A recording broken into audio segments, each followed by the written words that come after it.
ప్రతీకార సుంకాల ప్రకటనలతో ప్రపంచ దేశాల నుంచి తీవ్ర విమర్శలు ఎదుర్కొంటున్న అమెరికా అధ్యక్షుడు డొనాల్డ్ ట్రంప్ మరో సంచలన ప్రకటన చేసేందుకు సిద్ధమైనట్టు తెలుస్తోంది. భారత కాలమానం ప్రకారం అర్ధరాత్రి 2 గంటలకు ఓవల్ ఆఫీసులో కీలక ప్రకటన చేయనున్నారు. దీంతో ట్రంప్ చేసే ప్రకటనపై సర్వత్రా ఉత్కంఠ నెలకొంది. భారత్పై పెనాల్టీ గురించి ప్రకటన చేస్తారా లేక రష్యాపై ఆంక్షలు విధిస్తారా అనేది స్పష్టత లేదు. మరో 24 గంటల్లో భారత్పై సుంకాల బాంబు వేస్తానంటూ ట్రంప్ హెచ్చరించిన నేపథ్యంలో భారత కాలమానం ప్రకారం అర్ధరాత్రి 2 గంటలకు ఆయన చేయనున్న ప్రకటనపై ఉత్కంఠ నెలకొంది. ఓవల్ ఆఫీసులో ట్రంప్ ఈ ప్రకటన చేయనున్నారని శ్వేతసౌధం ధృవీకరించింది. భారత్ తమకు మంచి వ్యాపార భాగస్వామి కాదంటూ ఓ మీడియాకిచ్చిన ఇంటర్వ్యూలో ట్రంప్ ధ్వజమెత్తారు. భారత్ తమతో పెద్ద ఎత్తున వ్యాపారం చేస్తున్నప్పటికీ ఆ దేశం విధిస్తున్న అధిక సుంకాల వల్ల తాము ఆ స్థాయిలో చేయలేకపోతున్నట్లు మండిపడ్డారు. అందుకే 25% సుంకాలు విధించినట్లు చెప్పారు. అయితే రష్యా నుంచి భారత్ చమురు కొనుగోలు చేస్తున్నందున వచ్చే 24 గంటల్లో సుంకాల మొత్తాన్ని భారీగా పెంచనున్నట్లు ట్రంప్ తెలిపారు.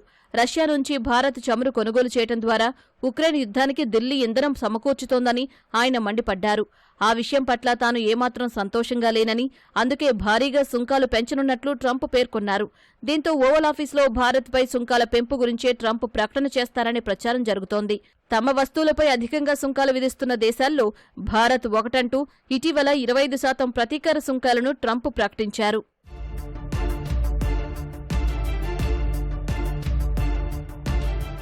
అమెరికా ప్రత్యేక రాయబారి స్టీవ్ విట్కోఫ్ మాస్కోలో పర్యటిస్తున్నారు. ఆయన రష్యా అధ్యక్షుడు పుతిన్తోనూ సమావేశమయ్యే అవకాశం ఉంది. ఈ భేటీ తర్వాత కీలక ప్రకటన చేయనున్నట్లు ఇప్పటికే ట్రంప్ సంకేతాలు ఇచ్చారు.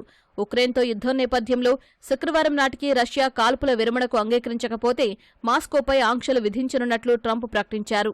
మరోవైపు అమెరికా బ్యాంకులపైన ట్రంప్ కన్నెర్ర చేశారు. అవి రాజకీయ వివక్ష చూపుతున్నాయని విమర్శించారు. ఫెడ్ చైర్మన్ పదవికి 4 పోటీలో ఉన్నట్లు ట్రంప్ తెలిపారు. దానిపైన ప్రకటన చేసే అవకాశం ఉన్నట్లు తెలుస్తోంది.